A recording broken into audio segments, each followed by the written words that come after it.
जय जवान जय किसान मंडळी आपण काल आंबा लागवड केलेली आहे आणि आंबा लागवड केल्यानंतर आपण लगेच त्याला डबल ठिबकची लाईन टाकलेली आहे आणि ठिबक लाईन टाकल्यानंतर आपण त्याला आता ड्रिपर लावायचे काम चालू केलेले आहे।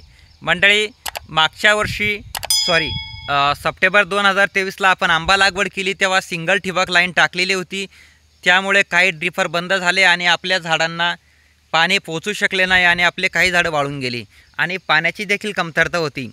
परंतु आता आपल्याकडे पाण्याची मुबलक प्रमाणात उपलब्धता आहे। आपण शेततळे खोदलेले आहे, शेततळं आपलं भरलेलं आहे आणि आपण आता डबल ड्रिप लाईन खजुरासाठी, आंब्यासाठी आणि सीताफळासाठी टाकलेली आहे। माझ्या पाठीमागे तुम्ही बघू शकता ही आपली खजुराची बाग आहे। खजुराची जी लागवड आहे 24 बाय 24 फुटावरती आपण केलेली आहे आणि आंबा आणि सीताफळ जे आहे ते 12 बाय 4 फुटावरती आपण लागवड केलेली आहे। ही कालची आंबा लागवड आहे। 29 ऑगस्ट 2025 रोजी आपण ही आंबा लागवड केलेली आहे आणि याला ड्रिपर लावायचे काम आता आपण चालू केलेले आहे।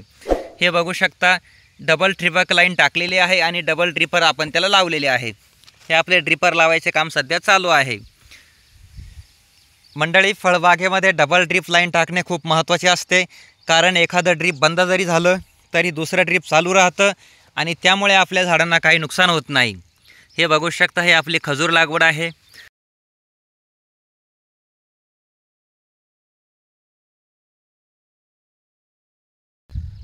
मंडळी, फळबाग लागवडी संदर्भात तुमचे काही प्रश्न असतील, काही शंका असतील तर तुम्ही मला कमेंट बॉक्समध्ये विचारू शकता। मी तुमच्या प्रश्नांना साजेस उत्तर देण्याचा प्रयत्न करेल। धन्यवाद।